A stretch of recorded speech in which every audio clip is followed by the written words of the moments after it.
አሰላሙ አለይኩም ወራህመቱላሂ ወበረካቱ። እንደዚሁም ክርስቲያን ወገኖቼ ሁላችሁንም ሰላም ብያለሁኝ። እኔ ጋር አልሐምዱሊላህ። እባካችሁ ይሄንን ቪዲዮ ደረሳችሁ ልጆች ሰብስክራይብ አድርጉኝ። ቢያንስ እንኳን ላይቭ ለመግባት እንዲረዳኝ ሰብስክራይብ አድርጉኝ። ለኔ ይጠቅመኛል፣ እናንተን ደግሞ አይጎዳም። ይሄን ቪዲዮ ደረሳችሁ መጀመሪያ ሰብስክራይብ አድርጉኝ። ከዛ በመቀጠል ዛሬ መጀመሪያ አንድ ጥያቄ ጠይቃችኋለሁ። እሱ ምንድነው? ለአረብ ሀገር እህቶቼ ነው። አረብ ሀገር ላይ ደፋር መሆን ይሻላል ወይስ ፈሪ ያኔ እነሱን መፍራት ይሻላል? ያኔ ሁለት አማራጭ ደፋር መሆን ያኔ ፍራቻ መፍራት ይሻላል ወላ ደፋር መሆን ይሻላል? ለኔ ድፍረት ይሻላል ብዬ ነው የማስበው። ከነሱ ጋር ስትኖሩ ድፍረት ይፈልጋል ብዬ አስባለሁ። ለእናንተ ደግሞ እስቲ ኮሜንት ላይ አስቀምጡልኝ። ይሄን ያልኩበት ምክንያት ምንድነው መሰላችሁ? ብዙ እህቶቼ በጣም ፍራቻ ላይ የሚወድቁ እህቶች አሉ። እነሱ ሰው ናቸው፣ አያስፈሩም። ያኔ ኦኬ ለነገራት አዲስ ነን ምናምን ለሆነ ነገር ልንፈራ እንችላለን፣ ግን በዛን ልክ ራሳችንን ዝቅ አድርገን እነሱን መፍራት የለብንም። አትፍሯቸው፣ እውነቴን ነው። ምክንያቱም ለምንድነው እኔ ብዙ ልጆችን ስላየሁኝ ነው። ብዙ ልጆች በጣም ነው የሚፈሯቸው። ምግብ ለመብላት ተሽቆጥቁጠው በቃ የራባቸው በቃ ምግብ ለመብላት ተሽቆጥቁጠው ለመቀመጥ በቃ አንድ ደቂቃ እግራቸው ኦኬ ስራ ራሱ ባይኖር ስራ ሲኖር ኦኬ አያስቀምጥም፣ ግን ስራ ራሱ ባይኖር መቀመጥ የሚፈሩ መናገር የሚፈሩ ይሄ በብዛት እኛ ላይ ነው፣ እኛ ኢትዮጵያውያን ላይ ነው። ሌላ ሀገሮች የሌላ ሀገር ዜጎች ደፋር ናቸው ማለት በነገራቶች ደፋር ናቸው። እነሱ እስከሚሰጧቸው አይጠብቁም። ብዙ ነገር ያኔ እነሱ ከኛ ይሻላሉ። ያው እረዳለሁኝ። የምረዳበት ምክንያት ምንድነው?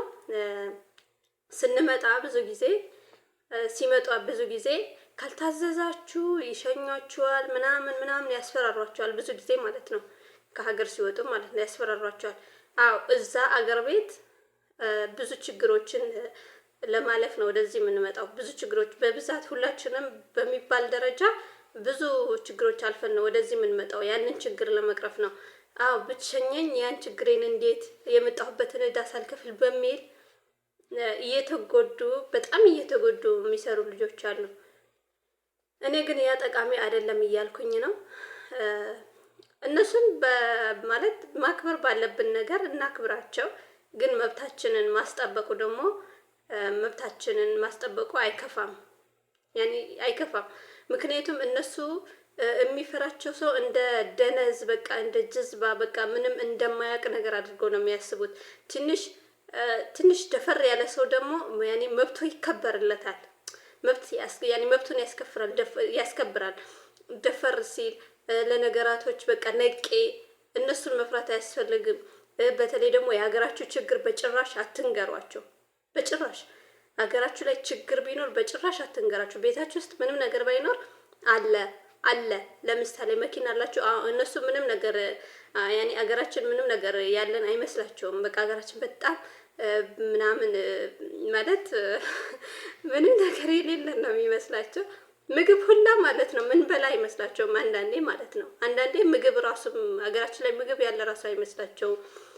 መኪና አለው ሊሏቸው ይችላሉ። ስልክ የለም ይላሉ። ኢንተርኔት የላቸውም ይላሉ። እና ብዙ ነገር ይላሉ። ኦኬ መኪና የቤት መኪና የራሳችን ላይኖረን ይችላል። ታክሲ ያለን፣ ዋይፋይ ላይኖረን ይችላል። ዳታ እንጠቀማለን። ኢትስ ኦኬ። እንደገና ደግሞ ምግብ ከነሱ የተሻለ ምግብ እንበላለን። አለ ብር ነው እንጂ ሁሉም ነገር አለ ሀገራችን ላይ። እና እነሱ የሚያስቡት ምንድነው? ይሄ ልብስ ሲታጠብ የልብስ ማሽን ሀገራችን ላይ ጭራሽ ያልገባ ይመስላችኋል።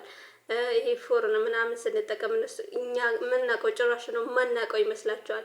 እና ምን እያልኳችሁ ነው? ብዙ ጊዜ እኔ ደፋር ሆኑ። ያኔ ስድብ አይደለም ድፍረት። ተሳደቡ ማለት አይደለም። ተሳደቡ ይገንምጧቸው ምናምን አይደለም።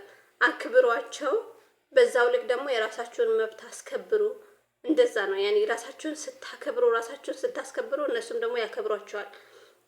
እና እኩል ለመሆን ሞክሩ ማለት አትፍሩ። በቃ መናገር ባለባችሁ ነገር መናገር ነው ያለባችሁ ማለት ነው።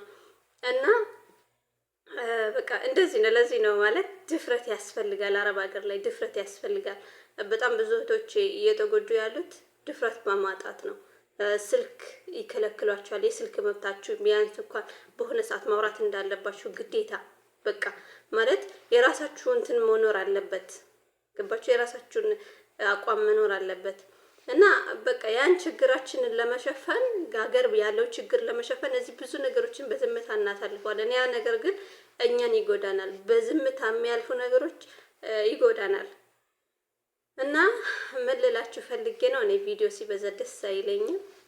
እና እህቶቼ ጠንካራ ሁኑ፣ መብታችሁን አስከብሩ። አገራችሁ ላይ የሌለ ነገር ቤታችን ላይ የለም አትበሉ። ሁሉም ነገር አለ ብሏቸው። እኔ ስደት ከጀመርኩኝ ማለት ነው ስደት ስጀምር ባለፈው በሆነ ቪዲዮ ላይ ተናግሬ ያለሁኝ 2004 ነው 2004 ነው ስደት የጀመርኩት።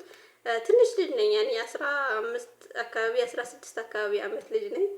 15 እንደዛ ነው 15 ወደ 16 ገባ ነው ስደት የመጣሁት። እና በዛ ሰዓት ትንሽ ልጅ እናንተ ጋር ምንም የላቸውም። እኔ 13 አመት ልጅ ነበረች የመጀመሪያ የምሰራበት ቤት። እናንተ ሀገር እኮ ምንም እኔ አልኳት። እኔ የገጠር ልጅ ነኝ በዛ ሰዓት ያኔ ከገጠር ነው የመጣሁት። ያኔ በአንድ ክፍል ቤት ከብት አለ ምናምን ነገር ያኔ ከብት አለ እዛው ነው የምናበስለው ምናምን። ያው የገጠር ነገር አልነግራችሁም ይሄ ነው ብዬ ብዙዎቻችሁ ታውቃላችሁ ገጠር የተወለዳችሁ ልጆች። ከዛ አረ እኔ አልኳት እኔ የራሴ ክፍል ነው ያለኝ አልኳት። ለብቻ እኔ አንድ ክፍል አለኝ አልኳት። እውነት በዚህን ያክል እንደዛ ሲሆን ያኔ አዎ እነዚህ ያውቃሉ በቃ። ግን ችግራችሁን ካወቁ ሊጫወቱባችሁ ይፈልጋሉ። ያንን ችግራችሁን ለነሱ መናገር አያስፈልግም። ለነሱ አትናገሩ፣ ለአረቦች ማለት ነው። ቪዲዮ አበዛሁኝ። ኢንሻአላህ ሰብስክራይብ አድርጉኝ። በሌላ ቪዲዮ እንገናኛለን። ሰላም አለይኩም ወራህመቱላሂ ወበረካቱ።